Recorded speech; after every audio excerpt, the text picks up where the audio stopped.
이른바 동물권도 생겼습니다. 그렇다면 무생물도 권리를 말하지 못할 이유도 없지 않을까? 그런데 그 방법이나 가능성을 차치하고 보면 사실은 우리 인간의 문제를 그들에게 투영한 것은 아닐까? 그것도 동의도 구하지 않고서 말입니다.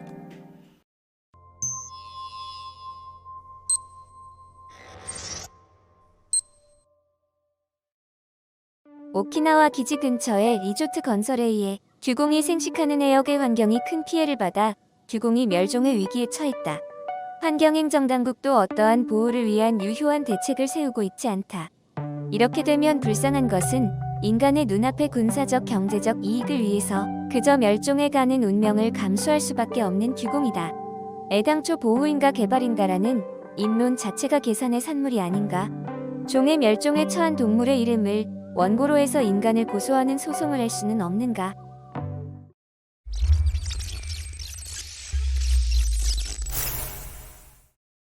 일반적으로 심리의 계시에 있어서 소송한 사항은 재판을 할지 어떨지, 또 소송하는 자 원고의 그 자격이 있는지 어떤지 원고 자격의 요건을 묻습니다.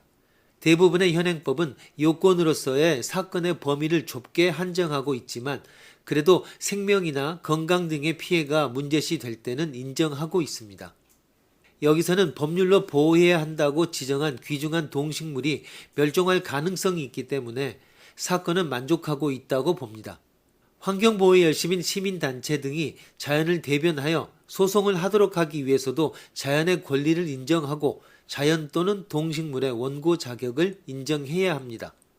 그러나 현행법 체계에는 동식물은 주인 없는 동산에 지나지 않습니다.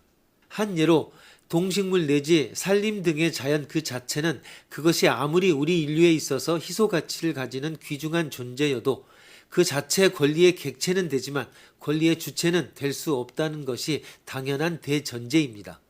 야생동물은 주인 없는 동산에 해당되므로 소유의 객체로 해석됩니다. 행정소송법에 있어서 소송 자격으로서의 원고 자격을 개인 또는 법인에 한정합니다. 즉 야생생물을 원고로 할 수는 없으며 또 제3자인 환경보호단체가 자연 그 자체의 대변으로서 원고가 되는 것은 인정할 수 없습니다. 그러므로 소송은 기각됩니다. 우리나라 경우에도 이른바 천성산 도룡뇽 소송으로 불리는 천성산 원효터널 착공 금지 가처분 사건에 대해 대법원이 최종 기각 결정을 내렸습니다.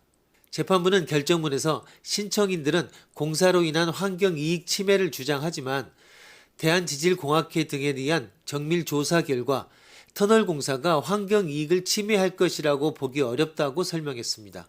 또 자연물이 소송 주체가 될 수 있는지 여부에 대해서도 도룡뇽과 같은 자연물은 사건을 수행할 법률적 주체가 될 수 없다고 밝혔습니다. 그러나 반대의 경우로 미국에서 파리아라는 새는 원고가 되어 승소했습니다.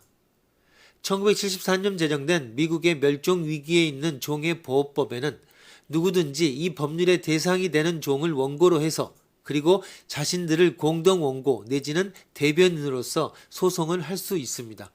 실제로 1978년 하와이의 멸종 위기종으로 지정된 파리아라는 새의 보호를 요구하는 소송은 자연보호단체 시에라 클럽과 파리아 공동 원고로 소송하여 첫 번째 공소심을 원고가 승소했습니다. 미국에서는 종의 보호법에 기초한 시민소송에 관해서 멸종 위기종인 새의 원고 자격을 인정했습니다.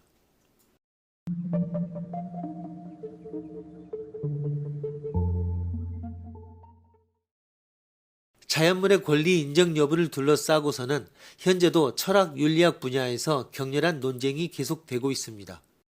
부정론자들은 윤리는 행위 규범이며 행위 주체가 될 수 없는 것에 윤리의 범주는 미치지 않는다. 권리에는 의무가 수반되지만 자연물에 의무를 부과하는 것은 넌센스이다. 식물이나 하등 동물에는 욕망, 욕구가 없으므로 법률로 지켜야 할 이익도 없다. 자연물의 생존권을 인정하면 인간은 식량도 확보할 수 없게 되며 멸망할 수밖에 없다며 반론하고 있습니다. 자연물의 권리 논쟁의 가장 큰 아이러니는 자연물에게 권리를 인정해야 하는가를 논의하고 있는 것이 다름 아닌 인간이며 동식물, 숲을, 산, 강 등은 여전히 논쟁에 참가하고 있지 않다는 점입니다. 자연물의 권리를 지지하는 자도 사실은 인간으로 결국 인간이 자연물의 권리 여부에 대한 판정자인 사실에는 변함이 없습니다. 자연들의 권리를 인정하여 자연을 현재의 상태 그대로 보존해야 한다는 의견도 사실은 인간의 가치 판단입니다. 결국 인간이 인간 이외의 자연에 대해서 법적, 도덕적 의무를 지는 것은 그렇게 하고 싶다고 생각했기 때문이며 그 점에서는 인간 중심주의, 공리주의, 쾌락주의라고 하는 제약에서 벗어날 수는 없는 것입니다. 동물의 권리를 주장하는 입장에서 보면 인간은 인간이라는 것만으로 훌륭한 것은 아니다라는 것입니다. 지성을 가지고 있기 때문에, 의식 및 자주성을 가지고 있기 때문에 훌륭하다라고 하지만 어느 정도 의식과 지성을 가지고 있는 사실이 인정되고 있는 유인원이라든지 돌고래, 고래 종류는 그렇다면 준인간 정도로 취급해도 되지 않는가? 라고도 말합니다.